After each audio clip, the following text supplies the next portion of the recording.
Selamat pagi, salam sahabat. Hari ini Jumat 20 Maret tahun 2026. Kita bersama akan merenungkan firman Tuhan dari Yohanes 13 ayat 36 sampai 38. Yohanes pasal 13 ayat 36 sampai 38. Demikianlah firman Tuhan.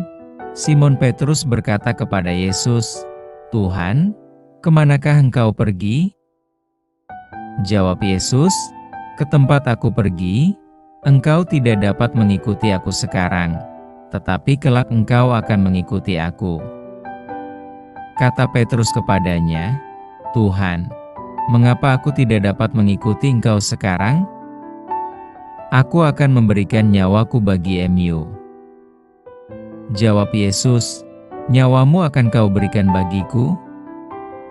Sesungguhnya aku berkata kepadamu, sebelum ayam berkokok, engkau telah menyangkal aku 3 kali." Kasih dan kegagalan. Pada saat Yesus memberitahukan bahwa dia akan dikhianati, Petrus menyatakan komitmennya untuk tetap setia. Seperti Petrus, kebanyakan dari kita juga ingin setia kepada Tuhan.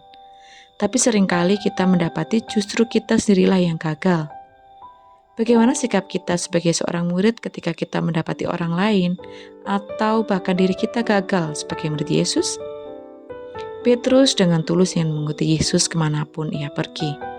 Dengan penuh keyakinan ia berkata, "Tuhan, mengapa aku tidak dapat mengikuti Engkau sekarang? Aku akan memberikan nyawaku bagimu." Di ayat 37. Namun Yesus dengan lembut menubuatkan kenyataan yang berbeda, bahwa sebelum ayam berkokok, Petrus akan menyangkalnya 3 kali. Perikop ini menunjukkan kontras antara kasih setia Yesus dan kelemahan manusia.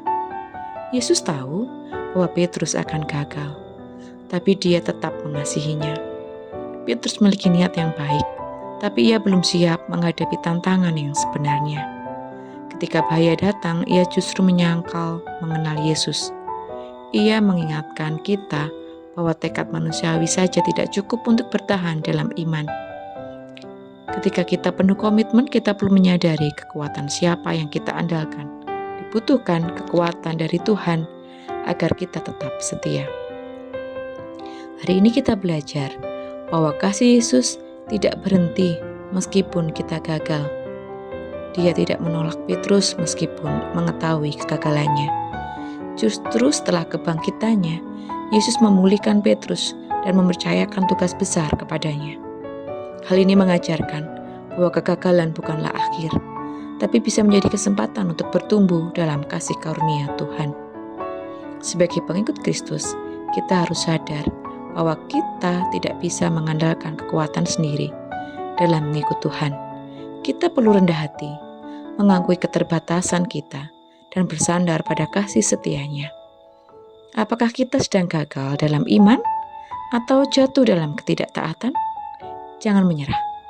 Mari datang kepada Yesus yang tetap mengasihi kita dan siap memulihkan kita sebagai murid-Nya sampai kesudahannya. Mari bersama kita berdoa. Selamat pagi ya Bapa, saat ini kami bersyukur untuk firman-Mu yang begitu indah. Kami tersungkur di hadapan-Mu, di dalam kelemahan ini Tuhan, kami mengakui kami adalah manusia yang penuh dosa dan penuh dengan kelemahan. Seringkali kami gagal karena kami terlalu sombong akan sikap hidup kami. Kami mengakui Bapa keterbatasan kami. Mampukan kami untuk terus bersandar hanya pada kasih setia-Mu. Bahkan untuk melakukan firman-Mu saja kami sering gagal. Untuk memegang teguh iman-Mu, kami sering jatuh. Mampukan kami ya Tuhan untuk boleh tetap taat. Bukan karena kekuatan kami, bukan karena apa yang kami miliki, tapi itu semua karena Engkau yang memampukan kami. Kami rindu Tuhan, Engkau terus memampukan kami untuk hidup kudus di hadapan-Mu. Kami rindu terus untuk menggandeng tangan-Mu dimanapun kami berada. Pulihkan kami setiap saat Tuhan, dan layakkan kami untuk boleh menjadi murid sampai pada akhir zaman nanti.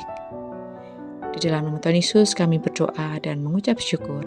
Haleluya, amin. Selamat pagi, selamat beraktivitas, Tuhan Yesus memberkati.